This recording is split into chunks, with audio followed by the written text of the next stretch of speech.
Yes welcome CMA students, आपका स्वागत है सीएमए हाइट्स चैनल पर। आज जो मैं आपके साथ ये क्लास डिस्कस कर रहा हूँ, this is belongs to your paper number 15, जो कि फाइनल लेवल का पेपर है। और ये आपका सब्जेक्ट का नाम है strategy cost management decision making. ठीक है, जो आपका ये फाइनल लेवल पे पेपर नंबर जो 15 है। तो आज मैं आपके साथ जो इसकी क्लास ले रहा हूँ वो ये this your study note number 2 decision making techniques में 2.1 टॉपिक है मार्जिनल कॉस्टिंग। और अभी हम we are somewhere here pricing decision and strategy पे हम चल रहे हैं। तो अभी जो है this is my class number 19, right. This is my class number क्या है, 19 है। इससे पहले जो हम क्लास डाल चुके हैं वो बाकी क्लास डाल चुके हैं, वो स्टडी नोट को रेफरेंस मानते हुए हमने डाली हुई हैं। तो आप वो चैनल पे जाके आप देख सकते हैं, स्टडी नोट के साथ साथ उनको आप रेफर कर सकते हैं। ये आपके लिए बहुत यूजफुल होंगी। और जो मैं आपके साथ आज ये यहाँ पे आपका सवाल डिस्कस करूंगा, ये आपके अभी इलस्ट्रेशन चल रहे हैं। इलस्ट्रेशन 10 तक मैंने पहले करा दिया था पिछली क्लासों में। अभी मैं आपको इलस्ट्रेशन नंबर 11 को लेके चलूंगा। ठीक है, 11 को लेके चलते हैं, इलस्ट्रेशन नंबर 11। चलिए क्वेश्चन को पढ़ते हैं। House hold equipment is producing kitchen equipment. ये हाउस होल्ड इक्विपमेंट लिमिटेड है जो कि किचन के इक्विपमेंट प्रोड्यूस करती है, जो कि 5 कंपोनेंट को मिला के बनता है। उस इक्विपमेंट को बनाने में, इस इक्विपमेंट को बनाने में कितने कंपोनेंट लगते हैं? 5 कंपोनेंट लगते हैं। 3 of which are made using the general purpose machine. जो ये 5 कंपोनेंट लगते हैं, एक इक्विपमेंट बनाते हैं हम, उसमें 5 कंपोनेंट लगते हैं। और उन 5 कंपोनेंटों में से 3 जो है जनरल पर्पज मशीन पे बनते हैं, और बाकी 2 मैनुअल लेबर के साथ बनते हैं। यानी कि जो 5 कंपोनेंट हम लगाते हैं उस इक्विपमेंट में, उसमें से 3 जो क्रमशः ए बी और सी हैं, आपके ए बी और सी जो हैं ये मशीन से बनते हैं, और बाकी इनमें डी और ई में लेबर यूज होती है। ये कंपोनेंट के नाम है। और इससे फिर एक क्या बनता है आपका, एक इक्विपमेंट बन जाता है किचन का। ठीक है, इसके बाद इन्होंने जो दिया है, data for the manufacture of the equipment is as follow. Data जो दिया है वो ये दिया हुआ है। कंपोनेंट्स जो हैं ए बी सी डी ई लग रहे हैं, जिसमें से ए बी सी मशीन पे बनते हैं, डी आपका जो लेबर के साथ काम करते हैं, मतलब लेबर उसने बनाती है, मशीन यूज नहीं होती। Machine our required per unit. तो ये कंपोनेंट बनाने के लिए जो मशीन आवर चाहिए 10 चाहिए ए को बनाने के लिए, 14 बी को और 12 सी को। तो कुल मिला के 36 मशीन आवर चाहिएंगे एक इक्विपमेंट को आपके ये कंपोनेंट बनाने के लिए। ठीक है, ये तीनों कंपोनेंट एक इक्विपमेंट में लग जाएंगे। और बाकी जो लेबर आवर चाहिए, क्योंकि लेबर आवर से डी और ई बनते हैं, तो उसमें 2 आवर लगते हैं डी में और 3 आवर लगते हैं ई में। तो इस तरह से, सॉरी, 1 आवर लगता है ई में। तो इस तरह से आपके 3 आवर ये लगते हैं। तो आपका जब एक इक्विपमेंट बनेगा तो उसमें मशीन आवर कितने यूज हो जाएंगे? 36 मशीन आवर यूज हो जाएंगे। और लेबर आवर कितने यूज हो जाएंगे? 3 लेबर आवर यूज हो जाएंगे। ठीक है, वेरिएबल कॉस्ट का डाटा पर यूनिट में दिया हुआ है। ए का 32 जो कंपोनेंट का दिया हुआ है, ए का 32 है, बी का 54 है, सी का 58 है, डी का 12 है और ई का 4 है। इस तरह से 160 रुपये कॉस्ट बनती है, वेरिएबल कॉस्ट। फिक्स कॉस्ट इन्होंने अपोर्शन की हुई है यहाँ पे, किसी किसी बेस पे उन्होंने अपोर्शन की हुई है। तो कंपोनेंट ए को 48 ये अपोर्शन करते हैं, 102 बी को, 116 सी को, डी को 24, 36 ई को। इस तरह से 316 आपकी जो फिक्स कॉस्ट आती है इन पांचों कंपोनेंट के लिए। तो इस तरह से कंपोनेंट की टोटल कॉस्ट जो आती है, मतलब fix cost plus variable cost, this one plus this one, इन दोनों को मिला के जो आपकी 160 प्लस 316 476 बनती है। इसके अलावा असेंबली में भी कुछ आपकी कॉस्ट लगती है। इनको असेंबल करना पड़ता होगा सबको, ये कंपोनेंट को, फिर ही तो इक्विपमेंट बनता होगा। तो उसकी 40 रुपये पर इक्विपमेंट कॉस्ट लगती है। तो इस तरह से आपकी ये सारा कॉस्ट स्ट्रक्चर है। और ये सेल यूनिट 600 रुपये में बिक जाती है। मतलब जो ये आपका इक्विपमेंट है वो 600 रुपये में बिक जाता है। ठीक है, ये तो बात होगी यहाँ तक। अब आगे चलते हैं। The marketing department of the company anticipate 50% increase in the demand. जो मार्केटिंग डिपार्टमेंट है वो आपका 50% डिमांड बढ़ने की संभावना जता रहा है अगले पीरियड में, अगले पीरियड जिसके लिए वो काम करेंगे। General purpose machine used to manufacture ABC is already working to the maximum capacity of 4752 hour. कह रहा है कि ये अगले साल जो है, अगले साल नहीं सॉरी अगले पीरियड में 50% कैपेसिटी इंक्रीज हो जाएगी जो भी हम अभी बना रहे हैं। और अभी हमारी स्थिति ये है कि जो हमारी मशीन आवर है वो फुल्ली यूटिलाइज्ड है, मतलब मशीन पूरी कैपेसिटी पे काम कर रही है। मशीन जो है उस पीरियड के लिए कितने आवर अवेलेबल हो सकते हैं, 4752 आवर अवेलेबल हो सकते हैं जिस पे वो काम कर रही है।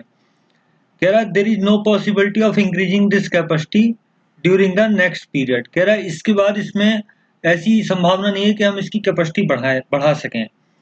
ओके, तो अभी हम जो भी हम कंपोनेंट बना पा रहे होंगे इन मशीन आवर को यूज करके बना रहे होंगे, ठीक है, जो कि फुल कैपेसिटी पर चल रही है और इसको बढ़ा नहीं सकते। But labour is available for making component D and component E. मतलब लेबर जो है हमारे पास कंपोनेंट डी और ई बनाने के लिए अवेलेबल हो जाएगी, उसमें कोई दिक्कत नहीं है। And also for the assembly according to demand. भाई ये जो डी और ई में है मशीन तो लगती नहीं, इसमें तो लेबर लगती है कंपोनेंट में, तो इसके लिए हमें लेबर अवेलेबल हो जाएगी और अगर असेंबली में भी जरूरत पड़ी तो भी अवेलेबल हो जाएगी, नॉर्मल रेट्स पे ही अवेलेबल हो जाएगी, उसकी कोई समस्या नहीं है। जितनी हमें डिमांड होगी उस हिसाब से हो जाएगी वो available. Okay, the management is considering the purchase one of the component A B और C from the market to meet the increase demand. Management क्या सोच रहा है, क्योंकि अगले साल आपकी 50% कैपेसिटी जो है इंक्रीज हो जाएगी, वो कह रहा है कि एक काम करते हैं, ये वाला या तो ए या बी या सी ये बाजार में अवेलेबल है, इनको हम खरीद लेते हैं और बाकी को हम कोशिश करेंगे कि हमारी ये 50% जो है कैपेसिटी हम इंक्रीज कर लें, क्योंकि यहाँ घंटे बच जाएंगे। मान लिया अगर हमने ए खरीद लिया बाहर से तो ए के हमारे 10 घंटे बच जाएंगे, तो हम उनको इधर यूज कर सकते हैं। These component are available in the market at the following price। तो ये जो कंपोनेंट अगर एक खरीदेंगे तो 80 रुपए में मिलेगा, कंपोनेंट बी खरीदेंगे 160 में और सी 125 में मिलेगा, ठीक है। तो ये एक डिसीजन लेना चाहते हैं कि हम इसको करके क्या कर सकते हैं, क्या अब ये क्या पूछना चाहते हैं उसको देखते हैं, ठीक है। तो आप देखिए क्या ये पूछना चाहते हैं, उसको हम पढ़ लें पहले, फिर सवाल पे अप्रोच करेंगे। Profit made by the company from the current operation, मतलब करंट ऑपरेशन जो हम कर रहे हैं अभी उसमें हमारा क्या प्रॉफिट होगा, ठीक है, वो हमें बताना है। तो ये सवाल तो इतना है कि जो हम अभी स्ट्रेटजी हमने हमारा ऑपरेशन अभी चल रहा है जिस तरह से, उसमें कितना प्रॉफिट होगा। दूसरा, if company buy any of the component A B और C what is the extent to the additional capacity that can be created. कह रहा है कि अगर हम ए या बी या सी जो भी हम लेंगे, ए बी सी पे हम कोई भी अगर बाहर से लेंगे तो उससे हमारी कितनी कैपेसिटी बढ़ेगी। Assuming 50% increase in the demand in the next period जो कि एंटिसिपेट की गई है, which component should the company buy from the market। कह रहा है कि अगर 50% डिमांड को पूरा करना हो, ये बढ़ी हुई डिमांड अगले पीरियड की, तो इसको कौन से कंपोनेंट को मार्केट से बाई कर लेना चाहिए। और चौथा इसका पार्ट है डी पार्ट जो है, the increase in the profit if any if the component is suggested in C in the is purchase from the market. कह रहा है इसको करने से अगर हम ये परचेज करें मार्केट से तो कोई प्रॉफिट बढ़ेगा कि नहीं बढ़ेगा। तो ये आपका मेक एंड बाई डिसीजन का आपका जो है सवाल है, जो इसमें दिया भी है, ये मेक और बाई डिसीजन का सवाल है, ठीक है। कैसे अप्रोच करना चाहिए सवाल को, सबसे पहले तो सवाल को बहुत कॉम्प्लेक्स ना करते हुए आप उसको पूछो कि वो मतलब समझो कि जानना क्या चाह रहा है। वो कह रहा है कि प्रेजेंट स्टेटस पे क्या प्रॉफिट है, तो पहले तो आपको एक यही देखना पड़ेगा कि आपको प्रॉफिट कितना हो रहा है। देखो आपका 600 रुपये सेल प्राइस है, ठीक है, 600 रुपये सेल प्राइस है और आपके कॉस्ट का डाटा दिया हुआ है, तो आप निकाल सकते हैं कितना प्रॉफिट हो रहा होगा। कितनी यूनिट बना रहे हैं ये इसमें नहीं दिया हुआ है, तो ये कैसे निकालेंगे। देखो इन्होंने यहाँ ये क्लू दिया हुआ है, ये वाला, कि जनरल पर्पज मशीनरी जो मैन्युफैक्चर करती है एबीसी को, वो ऑलरेडी वर्किंग कर रही है मैक्सिमम कैपेसिटी पे, जिसके घंटे कितने हैं, 4752 घंटे अवेलेबल हैं, ठीक है। तो ये जो एबीसी को बना रही है 36 आवर लग रहे हैं मिला के, ये सारा फुल्ली यूटिलाइज है। तो कितने ये इक्विपमेंट बना रही होगी, किचन इक्विपमेंट, भाई ये बना रही होगी आपके इक्विपमेंट कितने बना रही होगी, इक्विपमेंट आपके बना रही होगी, ये आपके इक्विपमेंट जो बना रही होगी नंबर में इक्विपमेंट, वो आपके 4752 डिवाइडेड बाई 36। भाई एक यूनिट बनाने में कंपोनेंट ए भी लगेगा, बी भी लगेगा, सी भी लगेगा, तो कितने घंटे यूज हो जाएंगे मशीन के, 36 हो जाएंगे। तो कितने कितने घंटे आएंगे ये, कितने यूनिट आएंगे, 132, कितने यूनिट आएंगे 132, 4752 डिवाइडेड बाई 36, तो आपके कितने आ गए 132, यानी कि अभी हम 132 कंपोनेंट बना रहे होंगे।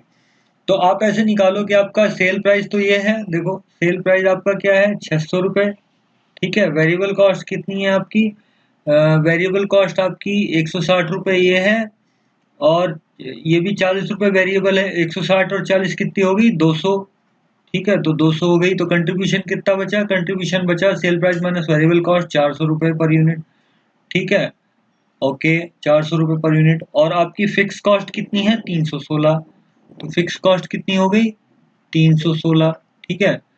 तो आपका ये कितना आ गया पर यूनिट का मुनाफा, ये पर यूनिट का मुनाफा आ गया आपका 400 माइनस 316, ठीक है, 400 माइनस 316 84, ठीक है, 84 रुपये पर यूनिट हो गया। और आप बना कितने इक्विपमेंट रहे हैं, 100 कितने बना रहे हैं आप 132, तो 84 इंटू 132, तो आपका कितना फायदा हुआ, ये आपका फायदा इस तरह से आ जाएगा 84 इंटू 132, ठीक है, तो ये आपका आ जाएगा, ओके, ठीक है। दिस इज योर 11008, ये आपका आ जाएगा। इन्होंने भी इस तरह से निकाला है जो मैं आपसे बता रहा था कि 600 माइनस 400 200, और इन्होंने फिर टोटल कंट्रीब्यूशन निकाल के यहाँ फिक्स कॉस्ट निकाल दिया था, मैंने वहाँ पे अलग तरह से निकाल दिया था, ठीक है, ओके।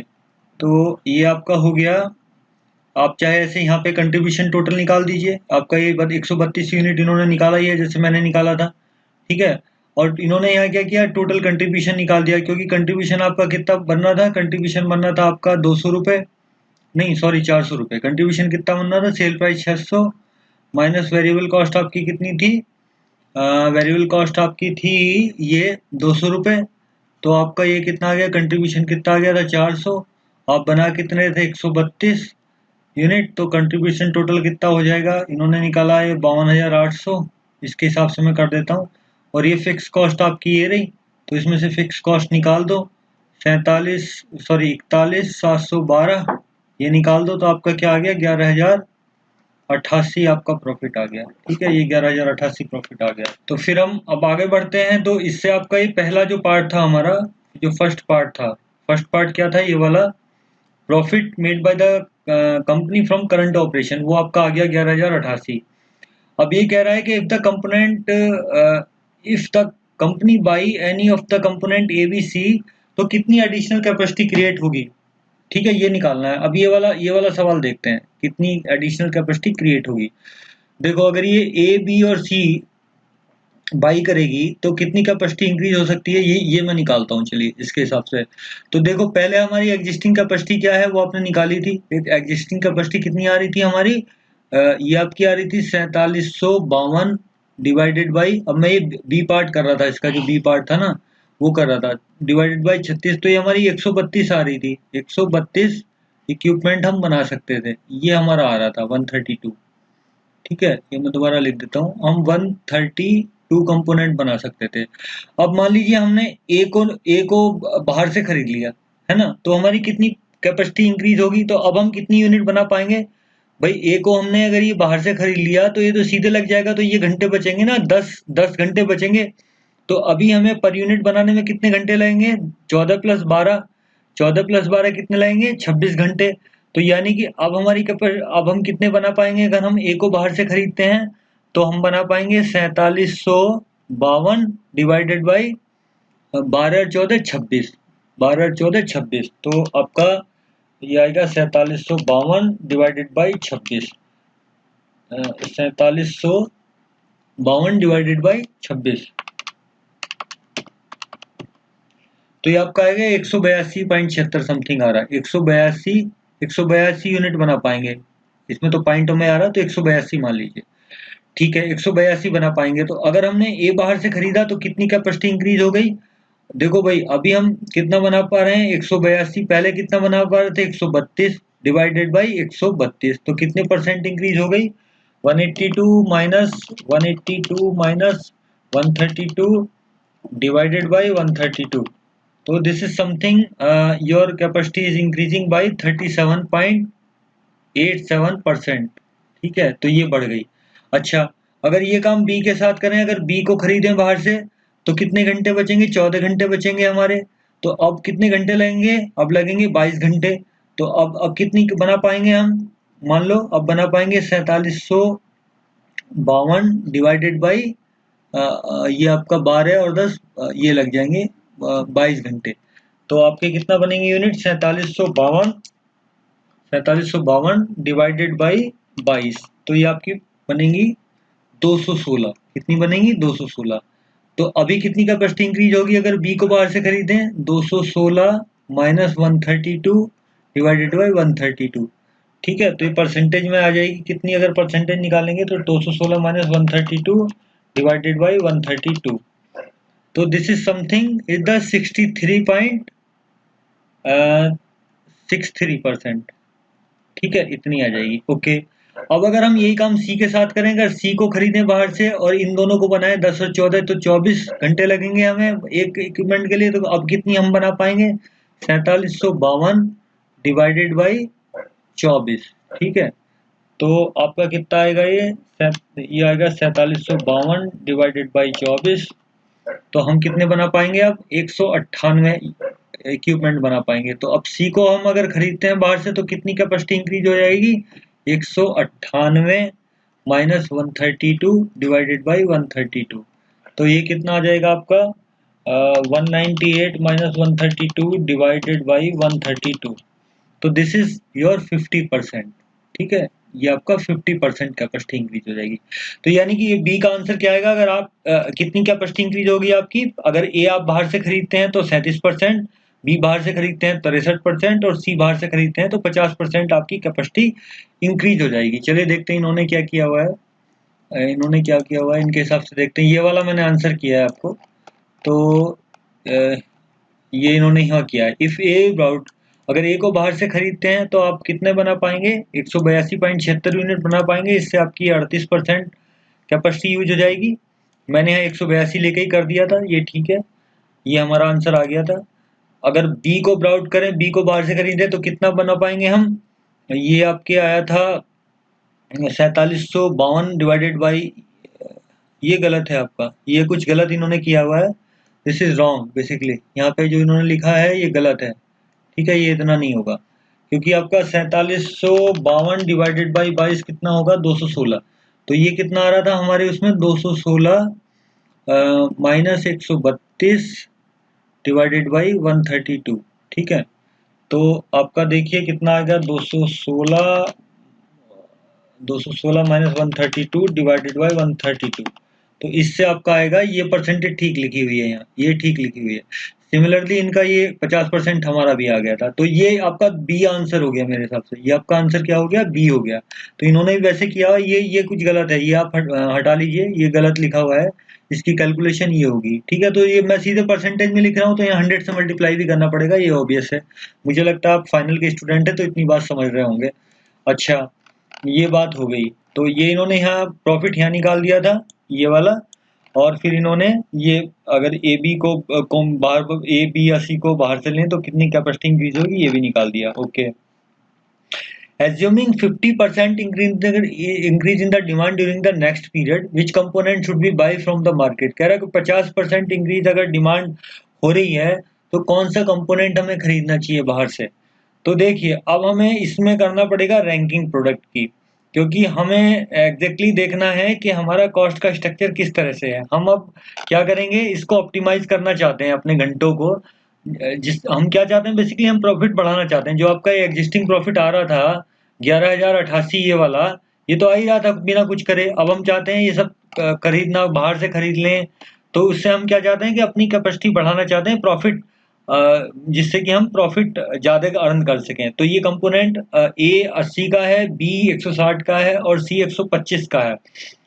तो अब हमें देखना ये होगा कि हमारा जो इसमें कॉस्ट का स्ट्रक्चर है वो कैसा है। तो ये इन्होंने यहाँ करके दिखाया। देखो, अगर हम बाइंग कॉस्ट इसकी है, इक्विपमेंट जो कंपोनेंट ए है, ए की है 80 रुपये, बी की है 160 रुपये और सी की है 125 रुपये। ठीक है, तो ये है। और वेरिएबल कॉस्ट जो है वो आपने यहाँ दी हुई है, देखिए आपकी 32 रुपये, 54 रुपये और 58 रुपये। ठीक है, तो 32 रुपए, 54 रुपए, 58 रुपए है, तो ये तो आपके यहाँ भी लगती। भाई देखो, आपको क्या करना पड़ेगा, पहले देखना पड़ेगा कि कौन सा कंपोनेंट हमें महंगा पड़ रहा है, उसी को खरीदे ना हम। ठीक है, या जिसमें हमें एक्स्ट्रा कॉस्ट जो है हमारी जा रही है वही देखनी पड़ेगी हमें। ठीक है, तो अब भाई हम आपको देखना पड़ेगा कि हम अगर वेरिएबल कॉस्ट तो हमारी भी लगेगी, क्या हम उसको बनाएंगे, लगेगी कि नहीं लगेगी। तो आपको देखना है कि एक्स्ट्रा कॉस्ट हम कितनी कितनी बाइंग में एक्स्ट्रा कॉस्ट कितनी पे कर रहे हैं। भाई ये 32 तो हम भी लगाते हैं और हमें 80 का मिल रहा है, तो हमें कितना फालतू पे करना पड़ रहा है, 4.8 फालतू पे करना पड़ रहा है। ठीक है, 160 का ये मिल रहा है बाहर से, 54 हम भी लगाते, वेरिएबल तो हमारी लगेगी ना जी। वेरिएबल तो मतलब अगर हम बाहर से खरीद लेंगे तो एक तरह से ये बच जाएगी कॉस्ट, अगर आप दूसरे शब्दों में कहें तो। आप कितनी फालतू कॉस्ट लगा रहे होंगे, 106 रुपए लगा रहे होंगे एक्स्ट्रा बाइंग कॉस्ट इस केस में। और सी के केस में क्या हो गया, 58 रुपए वेरिएबल कॉस्ट है आपकी, तो 67 रुपए एक्स्ट्रा बाइंग कॉस्ट लगा रहे होंगे। अच्छा, अब चूंकि आपको ऑप्टिमाइज घंटे करने थे, तो आपको ये देखना पड़ेगा कि जो एक्सेस बाइंग कॉस्ट आपने निकाली है, यहाँ पे excess buying cost per hour जो निकाली है, तो वो कितनी आ रही है। देखो इसमें कितने घंटे लग रहे थे, इसमें कितने घंटे लग रहे थे, और इसमें कितने घंटे लग रहे थे। आपकी जो एक्स्ट्रा बाइंग कॉस्ट है, ये एक्स्ट्रा कॉस्ट जो है वो आपकी पर घंटे पे निकालनी पड़ेगी, पर आवर पे निकालनी पड़ेगी। ठीक है, तो आपका ये 48 मान लीजिए ए के लिए है, ये 106 बी के लिए है, और 67 सी के लिए है। तो इसमें आप देखिए घंटे कितने लग रहे थे इनके साथ हमारे, तो इसके आई थिंक 10 घंटे लग रहे थे, इसके शायद 12 लग रहे थे, क्या इसके कितने लग रहे थे, चलो देख लेते हैं। इसके लग रहे थे 14 और इसके लग रहे थे 12। तो ठीक है, तो आप करेंगे 48 बटे, यहाँ पे देख लीजिए पर घंटे के लिए कैसे करेंगे इसको। पर घंटे के लिए आप करेंगे इसको 48 डिवाइडेड बाई 10, इसको 10 से डिवाइड करेंगे, 106 डिवाइडेड बाई 14। ठीक है, और ये कितना लग रहा था, 12। तो आप देखिए 106 डिवाइडेड बाई 14 कितना आ गया, 7.57, और 67 डिवाइडेड बाई 12 कितना आ गया, 5.58, 583। तो अब आप देखो कि सबसे कम एक्स्ट्रा कॉस्ट आपको कितनी पे करनी पड़ रही है। भाई कितनी, सबसे सस्ता तो आपको यही है, इसमें हमें excess buying cost per hour आपकी ये आ रही है। तो आप ए को खरीदना चाहिए, लेकिन ए को खरीदने से आपकी जो कैपेसिटी इंक्रीज हो रही है वो 38% हो रही है। आपको चाहिए कितनी, आपको चाहिए कितनी, आपको चाहिए 50%। अच्छा, बी वैसे भी महंगा है, आपकी एक्सेस कॉस्ट पर आवर ज़्यादा है। ठीक है, और आपकी कैपेसिटी भी आपकी ज़्यादा इंक्रीज हो जा रही है, तो ये डिजायरेबल नहीं है। तो आपको एग्जैक्टली आपको देखो कि फिर फिर आपको सेकंड अल्टरनेट पे ही जाना पड़ेगा, जो आपकी क्या कर रहा है, सी में कैपेसिटी भी आपको इंक्रीज कर दे रहा है उतनी जितनी जरूरत है, 50% एग्जैक्टली, और आपका इसकी एक्स्ट्रा बाइंग कॉस्ट भी पर मशीन आवर कम है, तो हम सी को बाई करेंगे।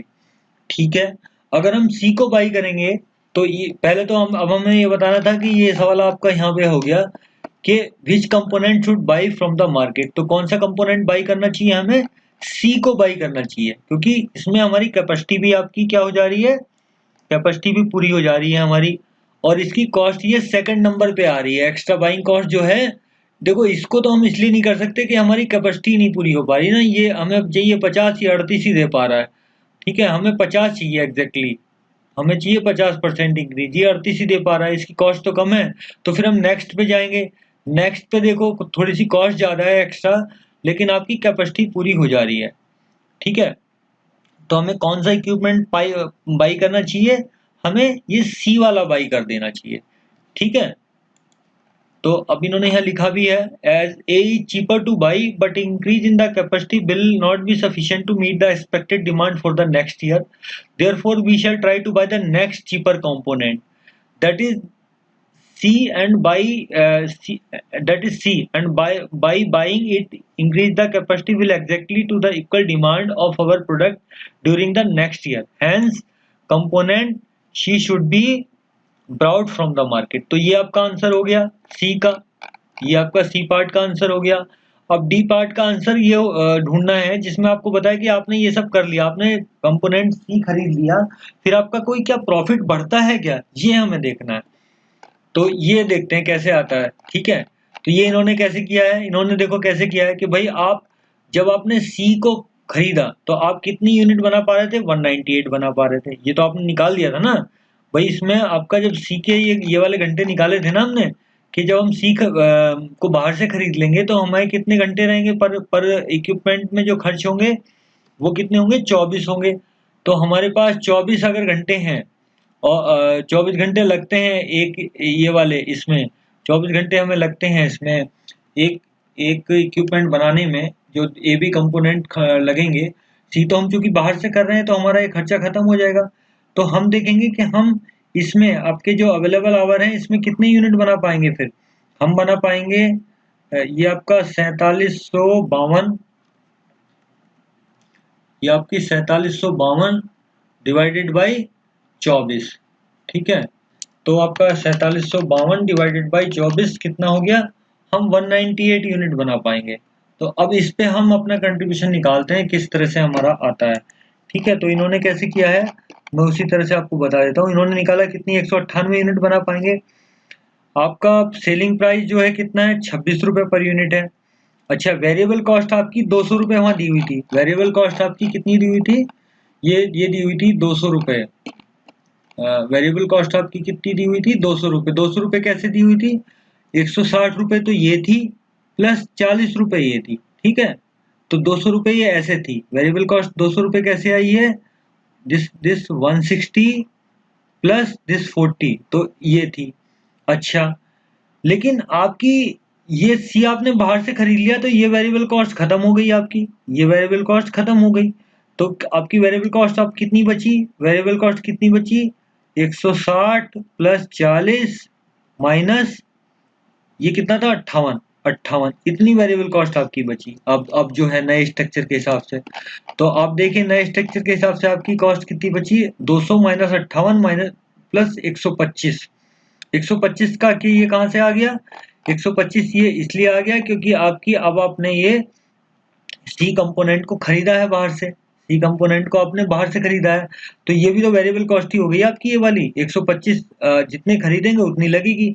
तो आपकी नई कॉस्ट कितनी हो गई, जो वेरिएबल 160 प्लस 40 माइनस 58, ठीक है, ये खत्म हो गई प्लस 125। तो ये आपकी वेरिएबल कॉस्ट नए स्ट्रक्चर के हिसाब से आ गई।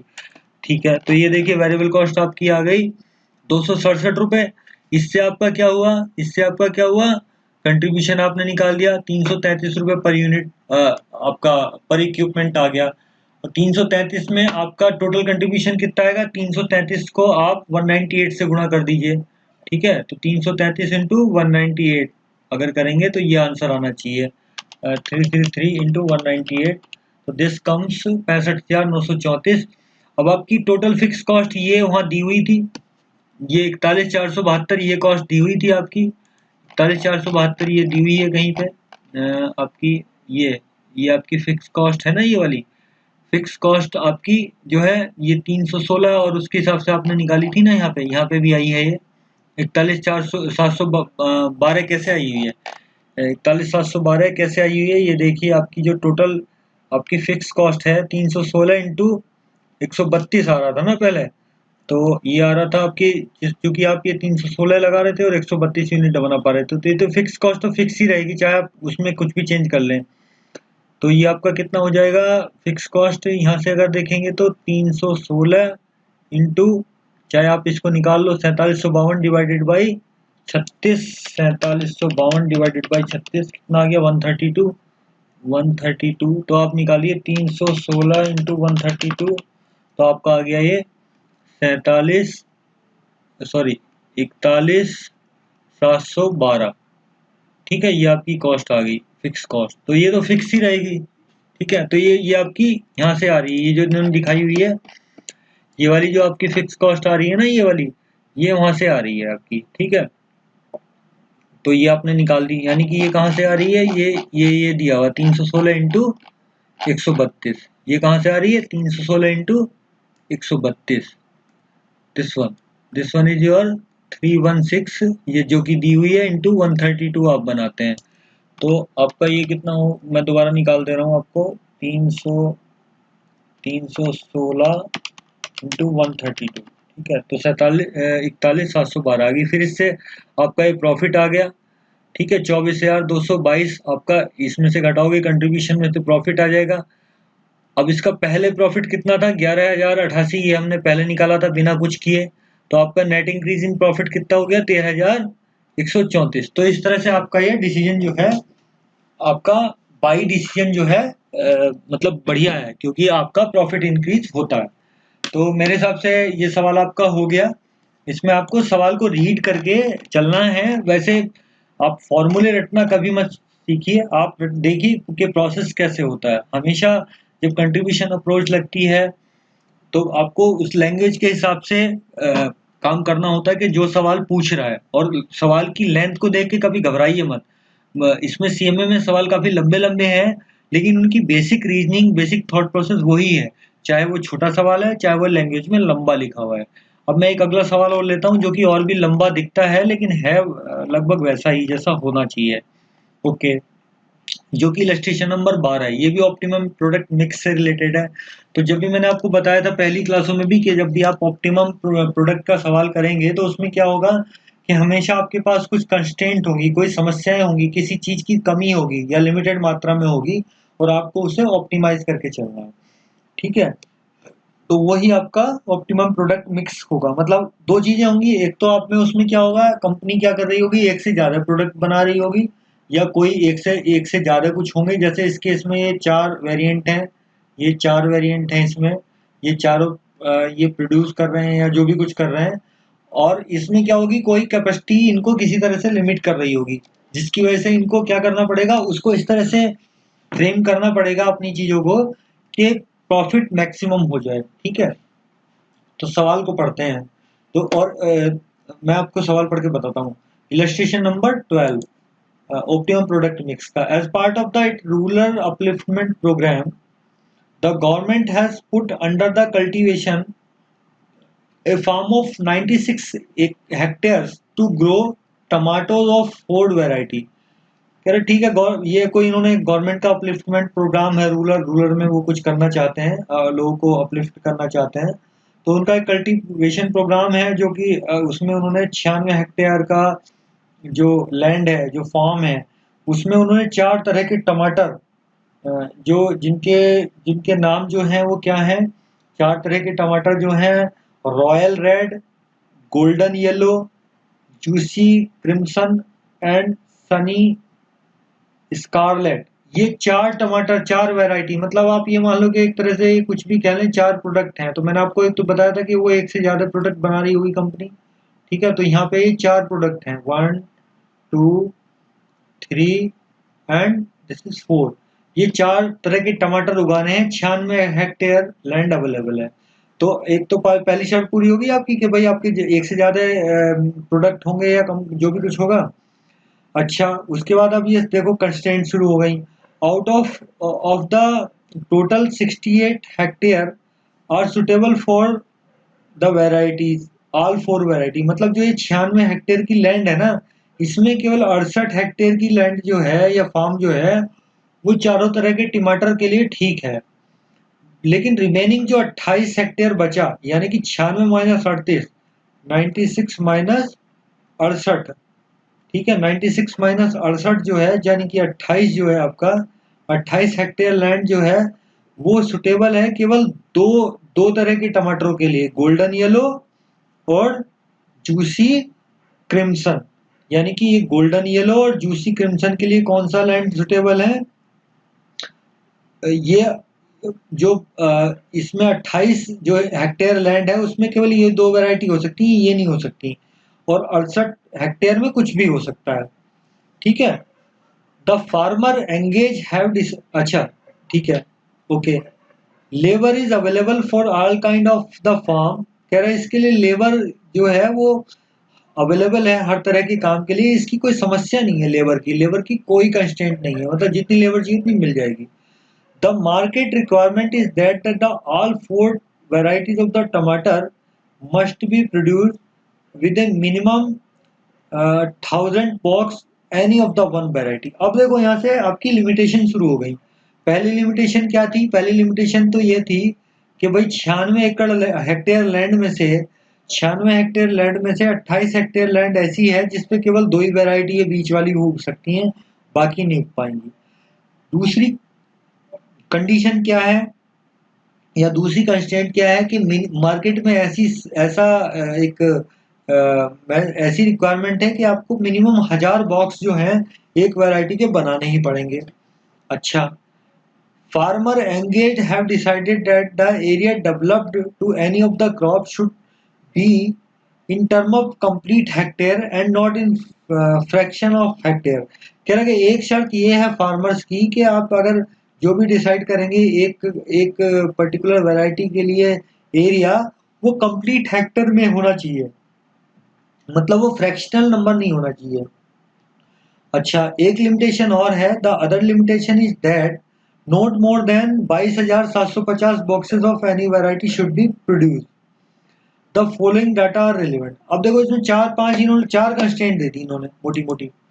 कोई पहली कंस्ट्रेंट क्या है? पहली कंस्ट्रेंट तो ये लैंड की है कि लैंड इसमें जो है 28 हेक्टेयर ऐसा लैंड है 96 हेक्टेयर में से जिसमें केवल ये 2 ही तरह की वैरायटी पैदा हो सकती है और बाकी नहीं होगी। पहला तो ये हो गया, ठीक है। दूसरा ये है कि मार्केट कहता है कि मिनिमम आपको 1000 बॉक्स हर एक वैरायटी के बनाने पड़ेंगे, ठीक है। तीसरा ये कहता है कि आपके फार्मर की ने ये डिसाइड कर रखा है कि जो हेक्टेयर में भूमि आप देंगे पर्टिकुलर वैरायटी के लिए वो फ्रैक्शन में नहीं होगी। और चौथी लिमिटेशन क्या है? आपको 22,750 बॉक्स से ज्यादा नहीं बनाने हैं। तो ये चार लिमिटेशन होगी, ठीक है। चार लिमिटेशन में दोबारा बता देता हूँ। एक तो आपका हेक्टेयर कंस्टेंट है 28 हेक्टेयर लैंड ऐसा है जो कि केवल गोल्डन येलो और जूसी क्रिम्सन को बना सकता है, उगा सकता है। दूसरी कंडीशन ये है कि मार्केट में मिनिमम आपको 100 बॉक्स चाहिए चाहिए एक वैरायटी के। तीसरी कंडीशन क्या है? किसानों का कहना है कि वो जो भी मतलब आपको फार्म लैंड अलाउ होगा फार्म का, उसमें वो फ्रैक्शन में नहीं होंगे उसके हेक्टेयर, ठीक है। और चौथी कंडीशन और लास्ट कंडीशन ये है कि मैक्सिमम एक वैरायटी के आप जो है 22,750 बॉक्स बना सकते हैं, ठीक है। तो ये आपके इस तरह की कंडीशन दी हुई है, ठीक है। अब इन्होंने ये फिर डाटा दिया हुआ है कि इसकी एनुअल यील्ड इतनी है बॉक्सेस पर हेक्टेयर, ठीक है। बॉक्सेस पर हेक्टेयर 350, 100, 70, 180 ये दिए हुए हैं। उसके बाद ही कॉस्ट का डाटा दिया हुआ है। तो मटेरियल पर हेक्टेयर ये दिया हुआ है, material per hectare. Labour growing का रेट पर हेक्टेयर ये दिया हुआ है। तो मटेरियल और लेबर का जो रेट दिया हुआ है वो तो दिया हुआ है उन्होंने हेक्टेयर के हिसाब से। अच्छा, उसके बाद क्या दिया है इन्होंने? हार्वेस्टिंग एंड पैकिंग पर बॉक्स। अब देखो ये जो रेट दिया हुआ है ये वाला, ये बॉक्स का दिया हुआ है, हेक्टेयर का नहीं दिया हुआ है यहाँ पे, ठीक है। हार्वेस्टिंग एंड पैकिंग पर बॉक्स। तो ये गौर करने वाली बात है, ये ऊपर वाले जो दो रेट हैं ये पर हेक्टेयर के हैं और नीचे वाले जो ये रेट हैं हार्वेस्टिंग एंड पैकेजिंग पर बॉक्स, ये पर बॉक्स के हैं, ठीक है। ये हेक्टेयर के नहीं है। 3 रुपए 60 पैसे और 5 रुपए 20 पैसे। तो ये किसके हैं? ये पर बॉक्स के हैं। तो हेक्टेयर में निकालने के लिए इनको क्या करना पड़ेगा? एक हेक्टेयर में कितने बॉक्स में है? जैसे फॉर एग्जांपल इसके लिए 350 बॉक्स हैं, तो आपकी packing and harvesting cost per hectare कितनी आएगी? 350 इंटू 3.60। सिमिलरली आपकी ट्रांसपोर्टेशन पर बॉक्स कितने है कि 5 रुपए 20 पैसे। तो पर हेक्टेयर के हिसाब से निकालेंगे तो 5 रुपए 20 पैसे को 350 से गुणा करनी पड़ेगी। आपका ये मार्केटिंग प्राइस कितना है इसका? ये जो पर बॉक्स का मार्केटिंग प्राइस है या मतलब सेल प्राइस है एक तरह से 15 रुपए 38 पैसे, 15 रुपए 87 पैसे, 18 रुपए 38 पैसे और 22 रुपए 27 पैसे। तो ये आपको ये सवाल इस तरह से आते हैं एग्जामिनेशन में कि लोग उसको पढ़ते पढ़ते ही 15 मिनट निकाल देते हैं, फिर वो उसको डाटा कलेक्ट करना होता है। तो इसलिए आपको कॉन्सेप्ट समझना बहुत जरूरी है। अच्छा, तो ये आप ऐसे ऐसे डाटा को रीड करते चले जाएं ध्यान से कि कहाँ कहाँ हेक्टेयर लिखा है, कहाँ बॉक्स लिखा है। जैसे मैंने आपको समराइज किया था कि चार कंस्टेंट दी हुई है, फिर इसका भी ये डाटा हम पढ़ रहे थे। फिक्स ओवरहेड पर एनम कितना है? फिक्स ओवरहेड अब ये पर एनम का डाटा है। इसमें देखो डाटा भी इन्होंने पहले हेक्टेयर में दिया फिर बॉक्स में दिया, अब ये पर एनम का डाटा मतलब पर पीरियड का डाटा है। तो ग्रोइंग का जो कॉस्ट है फिक्स कॉस्ट है ये 11,200 है, हार्वेस्टिंग की 7,400 है, आपकी ट्रांसपोर्टेशन की 7,200 है और जनरल एडमिनिस्ट्रेशन की जो कॉस्ट है वो 10,200 है। ये तो इन्होंने डाटा बताया अभी तक तो हमें। अब हमें करना क्या है? देखो करना हमें ये है, within the given constraint the area to be cultivated with each variety of the tamatar if the largest total profit has to be achieve. इनका कहना है कि आपको अगर प्रॉफिट सबसे ज़्यादा लेना है तो आपको किस रेशो में किस तरह का आपको कल्टीवेशन ईच वैरायटी के लिए कितना आपको लैंड अलॉट करना चाहिए जिससे आपका प्रॉफिट आपका आए, और दूसरा बताना उसका प्रॉफिट कितना आएगा। अच्छा, एक तो ये हो गया। दूसरा क्या है कि गवर्नमेंट ने क्या किया है, अगर एक नेशनल बैंक आता है वो कहता है कि आप हमसे लोन ले लो, जो 28 हेक्टेयर आपका है उसको आप ग्रो कर लो, उसमें कह रहा है कि 5,000 का हम लोन दे देंगे आपको, जो कि 6% के वेरी नॉमिनल इंटरेस्ट पे हम देंगे, जिससे आपका ये 28,000 का 28 हेक्टेयर जो है ना आपका, ये फिर सुटेबल हो जाएगा किस किस के लिए। अभी तो वो पहले बीच वाले दो के लिए, इनके लिए सुटेबल था, गोल्डन येलो और जूसी क्रिम्सन के लिए सुटेबल था।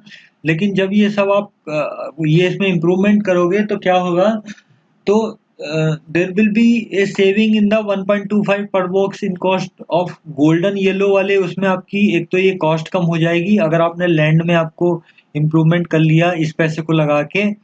और 28 हेक्टेयर जो आपकी लैंड, जो कि पहले केवल 2 कंपोनेंट में ही यूज हो सकती थी, 2 तरह की वैरायटी में भी यूज हो सकती थी, अब वो वैरायटी 3 के लिए सुटेबल हो जाएगी, यानी कि रॉयल रेड भी आप उसमें लगा सकते हैं अगर ये इम्प्रूवमेंट आप कर लें तो। रॉयल रेड जिसमें आपकी के साथ मतलब आप गोल्डन येलो और जूसी क्रिम्सन के साथ आप रॉयल रेड को भी वहाँ उगा सकते हैं। Assuming that all other constraint continue, बाकी समस्या वैसी की वैसी हैं जो हेक्टेयर वाली थी और आपकी जो दूसरी फ्रैक्शन वाली थी, और मिनिमम बॉक्स और मैक्सिमम बॉक्स की जो डिमांड थी वो वैसे ही हैं। तो क्या है, the max find the maximum total profit that would achieve when the improvement programme is carried out. तो वो कह रहा है कि प्रॉफिट आपका जो कितना अचीव होगा अगर आपने ये सब कर लिया तो देखो अभी इस सवाल को फिर दोबारा से आप देखो, पहले तो बताना है कि एरिया कितना कल्टीवेट करें जिससे कि आपको आपको प्रॉफिट मिले, इन कंस्टेंट को ध्यान में रखते हुए। तो कंस्टेंट को रिकॉल करो आप, कंस्टेंट क्या थी, 4 कंस्टेंट थी। पहली तो ये थी कि आपका जो 28 हेक्टेयर लैंड जो था उस पर केवल 2 वैरायटी जो बीच वाली थी वो उग सकती थी। दूसरी कंस्टेंट क्या थी कि आपको मिनिमम मिनिमम आपको कितने वो बक्से 1,000 बॉक्स तो बनाने थे हर वैरायटी के। तीसरी कंडीशन ये थी कि फार्मर कह रहे थे कि आप फ्रैक्शन में हेक्टेयर अलॉट नहीं करेंगे, होल नंबर करेंगे। और चौथी और लास्ट कंस्ट्रेंट क्या थी, आपके मैक्सिमम बॉक्स जो हैं किसी भी उसके वो कितने हो सकते हैं, वो आपके हो सकते हैं 22,750। ठीक है, तो ये 4 कंस्ट्रेंट थी। अब इसके हिसाब से हमें प्रॉफिट निकालना है, तो मैं इस सवाल को वहीं पे समझाता हूँ सवाल के साथ साथ, क्योंकि ये सवाल अलग से करने में तो मुश्किल हो जाएगी, आप इसके पूरे स्टेप ध्यान से समझिए। तो सबसे पहले आपको चूंकि ऑप्टिमाइज करना है तो आपको कंट्रीब्यूशन अप्रोच पे जाना पड़ेगा, सीधे सीधे कंट्रीब्यूशन आपको निकालना पड़ेगा, फिर उसकी रैंकिंग करनी पड़ेगी और फिर उसको ऑप्टिमाइज करना पड़ेगा। ठीक है, तो आप देखिए सेल्स जो आपके ये मार्केट प्राइस है, तो पर हेक्टेयर के लिए आपको निकालना पड़ेगा कितना आएगा पर हेक्टेयर के लिए। 350 इंटू 15.38 इसका आएगा, 100 इंटू 15.87 इसका आएगा, 70 इंटू ये 18.38 इसका आएगा और 18 इंटू 22.27 इसका आएगा। तो पहले वाले का कितना आएगा, 350 इंटू 15.38 यानी कि आएगा 5383। तो ये जो फिगर आ गई है, ये 5383 जो फिगर आई है, ये 4 तरह की वैरायटी है, royal red, green yellow, juicy crimson और सनी स्कारलेट। ये चारों के लिए इस तरह से आप, ये आपका सेल प्राइस कैसे आ जाएगा पर हेक्टेयर के लिए, ये सेल प्राइस पर बॉक्स दिया है, ये पर हेक्टेयर में निकालना है क्योंकि हमें हेक्टेयर को ऑप्टिमाइज करना ना। तो इन दोनों की गुणा कर देंगे तो आपका क्या आ जाएगा, सेल प्राइस पर हेक्टेयर आया, ऐसे ही इसका आ जाएगा, ऐसे ही इसका आ जाएगा, ऐसे ही इसका आ जाएगा। तो ये चारों प्राइस आ गए आपके। अच्छा, अब आप इसमें से वेरिएबल कॉस्ट ढूंढ लीजिए। तो डायरेक्ट मटेरियल कॉस्ट डायरेक्ट दी हुई है आपकी वेरिएबल पर हेक्टेयर के लिए, ग्रोइंग कॉस्ट भी दी हुई है। अब इसमें आपको यहाँ देखना पड़ेगा, ये पर बॉक्स की कॉस्ट है तो इसमें हेक्टेयर में डालने के लिए 350 से गुणा करनी पड़ेगी। तो हेक्टेयर के लिए यहाँ क्या करना पड़ेगा, इस 350 को आपको इसके साथ गुणा करना पड़ेगा तो ये harvesting and packing cost per box आएगी। तो कितना आएगा ये, अगर मैं देखूं तो 350 इंटू 3.60, तो ये आएगा 1260। अगर मैं आपको यहाँ बताऊं, ये पर्टिकुलर इसके लिए मैं कर रहा हूँ, पहले उसके लिए, तो दिस इंटू दिस, तो ये कितना आएगा 1260। और सिमिलरली आप दिस इंटू दिस करेंगे तो ये आपका क्या आ जाएगा, आपका आ जाएगा 350 इंटू 5.20, तो ये आपका आएगा 1820। ठीक है, तो 1820 ये पर हेक्टेयर आ जाएगा आपका, ये पर हेक्टेयर, और ये हेक्टेयर में दिया हुआ है। तो वेरिएबल कॉस्ट कितनी हो गई, this plus this plus this plus this. तो चलिए वहां देखते हैं क्या होगी आपकी वेरिएबल कॉस्ट। 896 ये दिया ही हुआ है, ये 1260 हमने निकाल दी है जो 350 के साथ गुणा करके, और 1820 ये निकाल दी है। तो इस तरह से आपकी वेरिएबल कॉस्ट आ गई आपकी रॉयल रेड के लिए 4452। तो इससे आपका कंट्रीब्यूशन पर हेक्टेयर आपका ये निकल के आ गया, अपने वेरिएबल कॉस्ट को इसमें से घटा दिया। ठीक है, तो आपका ये इस तरह से यहाँ पे आ जाएगा। ठीक है, 4452 आपकी कॉस्ट आ गई। तो 5383 माइनस 4452 ये आपकी आ गई। तो आपका ये कंट्रीब्यूशन कैसे आया पर हेक्टेयर के लिए, ये वाला, ये आपका आ गया this sale price minus this total cost. Similarly इसके लिए आ जाएगा this sale price minus this आपकी वेरिएबल कॉस्ट। ये आपका जूसी क्रिम्सन के लिए आ जाएगा। ठीक है, this minus this minus this. ठीक है, अच्छा, अब आपका कंट्रीब्यूशन पर हेक्टेयर जो ये आ गया, इसमें आप देखिए कि आपको चूंकि ऑप्टिमाइज करना है, भाई आपको ऑप्टिमाइज करना है उन कंडीशन को देखते हुए, तो आपका रैंकिंग कितनी होगी, सबसे ज़्यादा 1, सबसे ज़्यादा कंट्रीब्यूशन इसका, फिर आप देखिए फिर इसका 2 नंबर पे, फिर आप देखिए 3 नंबर पे इसका, और इसका तो कंट्रीब्यूशन निगेटिव है, यानी कि नुकसान कर रहा है। अब आपको ऑप्टिमाइज करना है उन चारों शर्तों को ध्यान में रखते हुए। तो 4 शर्त क्या क्या थी, शर्त को रिवाइज करिए। पहले तो आपका ये था कि मिनिमम 1000 बक्से बनाएंगे आप एक के। ठीक है, दूसरा क्या है कि आप जो है 28 हेक्टेयर जो था आपके पास, उसमें केवल ये वैरायटी पैदा हो सकती थी, ये दोनों वैरायटी पैदा नहीं हो सकती थी। तीसरी शर्त क्या थी कि आप जो है फ्रैक्शन में नहीं लेंगे हेक्टेयर को, सीधी बात, अगर कोई फ्रैक्शन में आ रहा है तो फ्रैक्शन में नहीं लेंगे, तो आप फ्रैक्शन में नहीं लेंगे। ओके, और चौथी क्या थी आपकी, एक उन्होंने मैक्सिमम क्वांटिटी वहाँ दी हुई थी, जो आपको उससे ज़्यादा आप नहीं बनाएंगे। वो नंबर मुझे याद नहीं आ रहा कितना था, मैं देख के बता देता हूँ। ये आपका चौथा कंस्टेंट ये था कि आप 22,750 बॉक्स से ज़्यादा किसी के नहीं बनाएंगे। तो इन चारों कंडीशन को आप फिट कर दीजिए। तो पहली कंडीशन को आप फिट कीजिए, तो आपको मिनिमम चूंकि बनाने ही बनाने हैं बक्से, ठीक है, 10 आपको कितने बक्से मिनिमम बनाने थे, 1000 आई थिंक ना, कितने बक्से बनाने थे, 1000 बॉक्स। तो आप देखिए 1000 बॉक्स को बनाने के लिए आपको कितना हेक्टेयर चाहिए, बताइए मुझे। ये 1000 बक्से बनाने के लिए आपको कितना हेक्टेयर चाहिए, ये आएगा 2.85 हेक्टेयर आपको चाहिए। यानी कि आपको 1000 अगर बक्से बनाने हैं तो 2.85 आपको हेक्टेयर चाहिएगा। ठीक है, लेकिन अब किसानों की शर्त ये थी कि हम वो हेक्टेयर को आप फ्रिक्शन में रख नहीं सकते, फ्रैक्शन में रख नहीं सकते।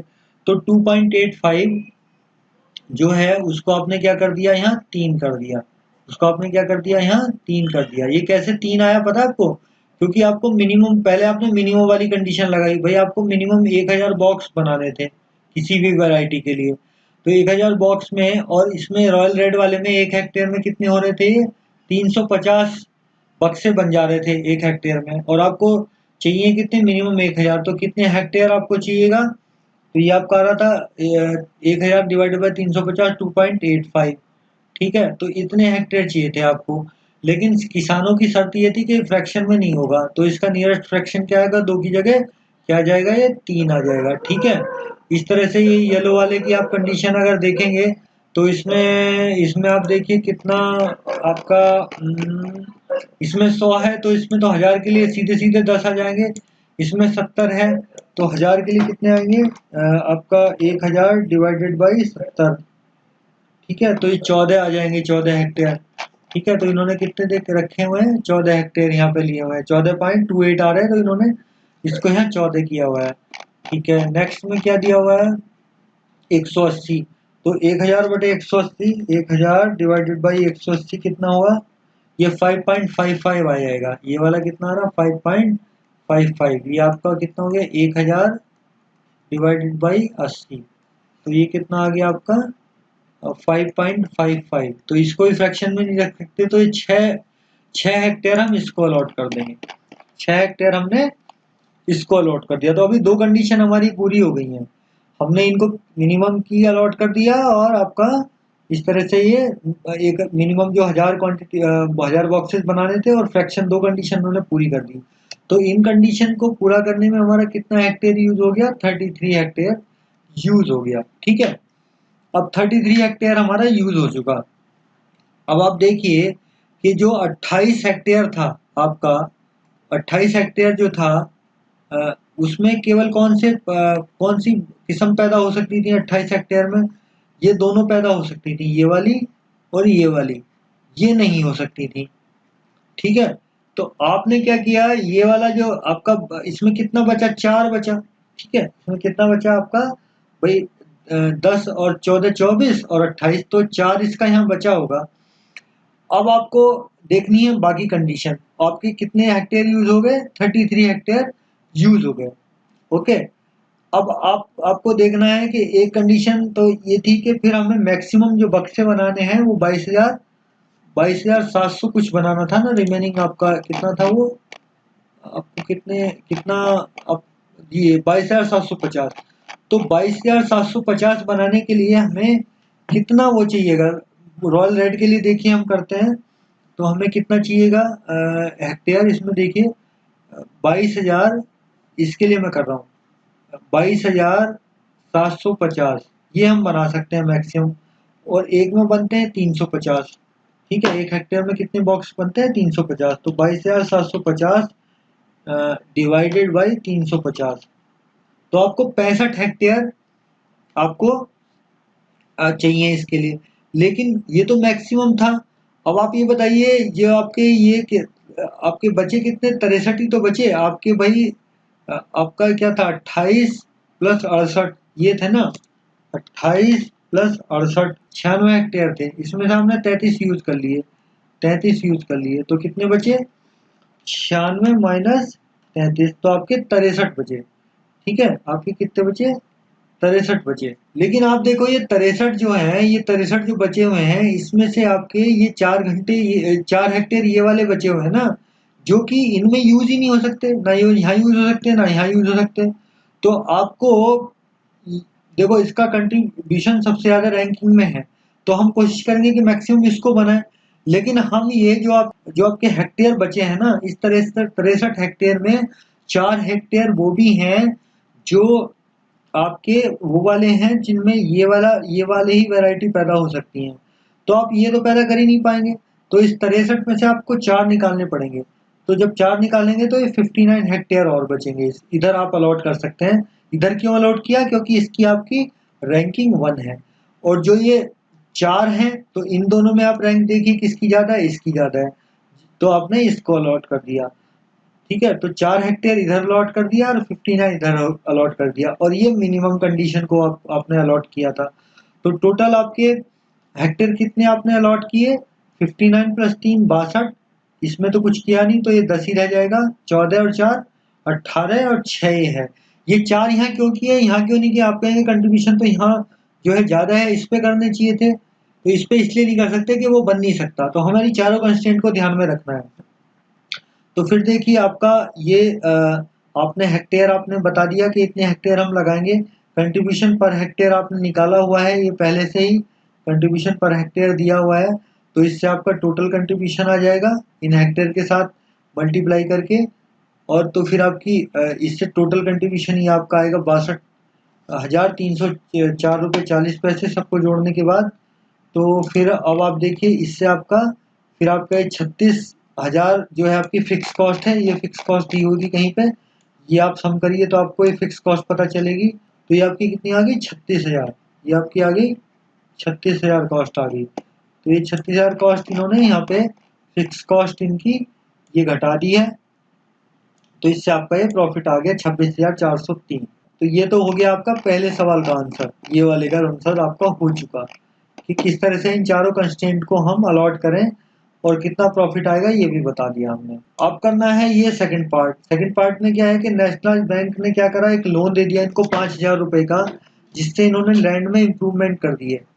तो इन्हें जो लोन मिला है, इस लोन में इन्होंने जो इम्प्रूवमेंट कर दिए हैं, उससे क्या क्या हुआ है, जो ये 28 हेक्टेयर था ना, ये पहले केवल जो है बीच वाले दो जो गोल्डन येलो और जूसी क्रिम्सन के साथ ही पहले हो सकता था।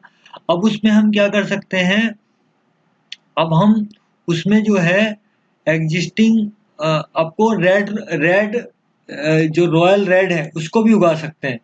भाई जो पहले आप उगा पा रहे थे गोल्डन येलो और जूसी क्रिम्सन उगा पा रहे थे इस 28 हेक्टेयर में, लेकिन अभी आप क्या तीन उगा सकते हैं, रॉयल रेड भी उगा सकते हैं, गोल्डन येलो भी उगा सकते हैं और जूसी क्रिम्सन भी उगा सकते हैं, कह रहा है। और उससे क्या और क्या फायदा हुआ, एक तो ये 28 हेक्टेयर की थोड़ी सी यूटिलाइजेशन बढ़ गई। एक तो जो ये 28 हेक्टेयर है ना, जो पहले हम ये वाला केवल इन दो में यूज कर पा रहे थे, गोल्डन येलो में और जूसी क्रिम्सन में, वो हम कहाँ यूज कर पा रहे हैं, रॉयल रेड में भी यूज कर पा रहे हैं। और दूसरा क्या हुआ, there will be a saving of 1.25 per box in the harvesting cost of golden yellow. तो गोल्डन येलो में आपकी क्या हो गई, कंट्रीब्यूशन आपकी सेविंग हो जाएगी 1.2 रुपए पर बॉक्स, 1.25 रुपए पर बॉक्स में सेविंग हो जाएगी। तो यानी कि इस तरह से चूंकि ये सेविंग अगर होगी तो कंट्रीब्यूशन बढ़ेगा, सीधे सीधे आप ये कह लो, दूसरे शब्दों में कंट्रीब्यूशन बढ़ेगा कि नहीं बढ़ेगा, कंट्रीब्यूशन कितना बढ़ेगा, 1.25 रुपए पर बॉक्स बढ़ेगा। तो इसको हेक्टेयर में निकाल लेंगे फिर हम। तो उस तरह से आप कह रहा है कि assuming that other constraint continue, find the maximum profit that would be achieved when the improvement programme is carried out. कह रहा है कि अगर ये सब के ये लोन ले लिया जाए 6% के कॉस्ट पे और ये इम्प्रूवमेंट किया जाए, तो एक तो हमें क्या फायदा होगा इससे, एक तो हम जो 28 हेक्टेयर की यूटिलाइजेशन जो पहले केवल दो वैरायटी के लिए हो रही थी, वो अब रॉयल रेड के लिए भी हो जाएगी। और दूसरा क्या है कि जो आपका एक ये वैरायटी थी, अ, मतलब ये गोल्डन येलो वाली जो वैरायटी सेकंड नंबर की, उसमें आपका ये कॉस्ट में सेविंग हो जाएगी, दैट मीन्स कंट्रीब्यूशन बढ़ जाएगा 1.25 रुपए से। तो इसको आप निकालिए, एनालाइज करना है, इसको एनालाइज करिए। तो इसको एनालाइज करके देखिए, बाकी कंडीशन वही है। तो अब देखिए एरिया अलॉटमेंट कैसे होगा। भाई पहले जो हमने एरिया अलॉटमेंट किया था उसमें 28 हेक्टेयर केवल इन दोनों में ही यूज हो पा रहा था, है, क्योंकि यहाँ यूज नहीं हो पा रहा था। अब हम कैसे यूज करेंगे, देखो मिनिमम रिक्वायरमेंट के लिए तो इसका रॉयल रेट का तो कोई चेंज नहीं होगा, ये भी मिनिमम रिक्वायरमेंट के लिए तो कुछ भी चेंज नहीं होगा, ठीक है। तो मिनिमम रिक्वायरमेंट वाला जो कंस्टेंट है उसके लिए तो 33 हेक्टेयर आ गया। अब ये 63 हेक्टेयर आ गया, ठीक है, ये आ गया कितना, 63 हेक्टेयर। जो रिमेनिंग बचा आपका, भाई आपका जो कितना था, 28 प्लस 68 था ना, 28 प्लस 68 था, यानी कि 28 प्लस 68 यानी कि 96 था, कितना, 28 प्लस 68 हो गया आपका 96 हेक्टेयर था। तो 96 हेक्टेयर में से आपने 33 हेक्टेयर इधर दे दिया, तो 63 हेक्टेयर बचा आपका, ठीक है, 63 हेक्टेयर। अब 63 हेक्टेयर को मैं कैसे यूटिलाइज करूं, मैं तो सबसे पहले तो मेरी कंस्ट्रेंट थी पहले वाले में कि ना तो वो जो 28 थे ना, 14 और 4 ये बचे हुए जो थे, मतलब 14 और 10 24 और 4 28, उसमें मैं केवल यही यूज कर सकता था उनको। यहाँ 24 यूज हो रहे हैं तो मेरे पास 28 थे, अब लेकिन वो इधर भी यूज हो जाएंगे। तो अब मेरे पास ये तीनों जो 28 वाले वो आवर थे वो इधर भी यूज हो जाएंगे, मतलब है।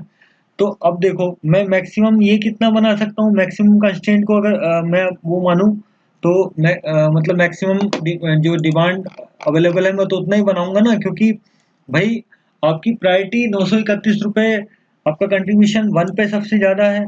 तो मैक्सिमम डिमांड आपकी कितनी है इसकी, मैक्सिमम डिमांड आपकी है 22,750 बॉक्सेस, और 1 हेक्टेयर में कितने बन रहे हैं, 350। तो 22,750 आप देखिए कितने में बना सकता हूँ, मुझे हेक्टेयर अलॉट कर देने चाहिए मैक्सिमम। आपका देखिए 22,750 डिवाइडेड बाई 350, तो 65 हेक्टेयर अलॉट कर सकते हैं इसको, ठीक है, 65 हेक्टेयर अलॉट कर सकते हैं, मैक्सिमम डिमांड पूरी कर देंगे। तो पहले 65 यहाँ क्यों नहीं कर पा रहे थे, पहले मैंने ये यहाँ आपको कम क्यों किए थे, 59 क्यों किए थे भाई, पहले आपको 59 ये जो जो 65 है, 65 में से आपके 3 हम यहाँ ऑलरेडी अलॉट कर चुके हैं, तो हम 62 और अलॉट कर देंगे, ठीक है। वो हम इसलिए नहीं कर पा रहे थे कि पहले वो यहाँ यूज नहीं हो सकते थे। इस वाली कंडीशन में क्या हो रहा था कि मैक्सिमम डिमांड थी हमारे पास, लेकिन ये जो 28 घंटे जो बचे थे ना, वो इस रॉयल रेड में यूज नहीं हो सकते थे। अब यहाँ पे वो यूज हो सकते हैं, तो मैंने क्या किया, वो यहाँ इधर यूज कर लिए। 63 में से मैंने क्या कर लिए, 62 इधर यूज कर लिए, तो टोटल आपको 65 हेक्टेयर अलॉट हो गया इसके लिए। और अब ये 1 इधर क्यों करेंगे हम, 1 इधर इसलिए करेंगे, रिमेनिंग बचा हुआ मतलब आपका 65 हो गया, 66 टोटल आपके 63 बचे थे ना, 63 में से 62 आपने कर लिए। आपके कितना बचा, 1 हेक्टेयर बचा। 1 हेक्टेयर को कहाँ लाएंगे आप, 1 हेक्टेयर को लाएंगे आप यहाँ पे, इस पे, क्योंकि प्रायोरिटी इसकी 2 है, तो 1 हेक्टेयर को आप यहाँ ले आइए। ये आपने यूज कर लिया यहाँ पे, तो इससे आपका नंबर ऑफ हेक्टेयर कितने अलॉट आपने कर दिए अब नए पैटर्न के हिसाब से, 62 और 3 65, 10 14 और 7, तो इस तरह से 96 हेक्टेयर ही यूटिलाइज हो जाएंगे। अच्छा, कंट्रीब्यूशन पर हेक्टेयर देखो, कंट्रीब्यूशन पर हेक्टेयर आपका कितना था, देखो 931 तो था, तो 931, अब ये 85 था माइनस यहाँ ये 40 कैसे हो रहा है, ये मैं आपको समझा देता हूँ। ठीक है, ये 40 क्यों हो गया, ये वाला 40 क्यों हो गया, देखो उसमें क्या दिया था उनने, आप देखोगे कि आपका इंप्रूवमेंट हो रहा था 1.2 रुपए पर बॉक्स गोल्डन येलो के केस में, कॉस्ट कम हो रही थी, यानी कि आपका कंट्रीब्यूशन बढ़ रहा होगा 1.25 पर बॉक्स के हिसाब से, तो 1.2 पर बॉक्स के हिसाब से बढ़ रहा था। और एक हेक्टेयर में कितने बॉक्स आ सकते थे, एक हेक्टेयर में इसके प्रोड्यूस होंगे 100 बॉक्स, तो यानी कि पर हेक्टेयर 125 रुपए कंट्रीब्यूशन बढ़ जाएगा। पहले कंट्रीब्यूशन कितना था, -85, और आपका अब इम्प्रूवमेंट कितना हो गया, अब आपका इम्प्रूवमेंट हो गया 125। ठीक है, तो 125 माइनस 85 कितना हो गया, ये 40 रुपए। 125 माइनस 85, ये 40 रुपए आ गया। तो इस तरह से ये वाला कंट्रीब्यूशन, इस वजह से वो वहाँ 40 रुपए आ रहा है। ठीक है, तो ये इम्प्रूवमेंट, ये जो आया ना आपका 40 रुपए, ये इस तरह से ही आया। 40 क्यों आया है ये वाला, यहाँ तो ये -85 आ रहा था, ये इसलिए आया है कि आपका जो 1.25 पर बॉक्स कॉस्ट कम हुई इसकी, यानी कि कंट्रीब्यूशन बढ़ेगा सीधे सीधे। और आपके 1 हेक्टेयर में कितने बॉक्स निकलते हैं, 100, तो 125 रुपए कंट्रीब्यूशन बढ़ेगा पर हेक्टेयर। और एग्जिस्टिंग जो कंट्रीब्यूशन था वो कितना था, -85। ठीक है, तो ये इस तरह से 40 आ गया। बाकी इस कंट्रीब्यूशन में कोई चेंज नहीं होगा, इस कंट्रीब्यूशन में कोई चेंज नहीं होगा, तो इससे आपकी टोटल कंट्रीब्यूशन निकल जाएगी जो आपने हेक्टेयर अलॉट किए हैं, इसको 40 इंटू 10 400, 133 इंटू 14 ये आ जाएगा। तो इस तरह से आपकी ये कॉस्ट आ जाएगी, सॉरी ये आपका टोटल कंट्रीब्यूशन आ जाएगा 66,852। अब देखिए एक चेंज यहाँ ये आएगा, 36,000 यहाँ पे आपकी फिक्स कॉस्ट है, और ये आपकी 36,300 फिक्स कॉस्ट है। तो ये 300 रुपए कहाँ से आ रहे हैं, ये 300 रुपए हैं ब्याज के। बैंक ने जो आपको वो दिया था, बैंक ने आपको लोन दिया था 5,000 का, जिसका इंटरेस्ट रेट कितना था, 6%।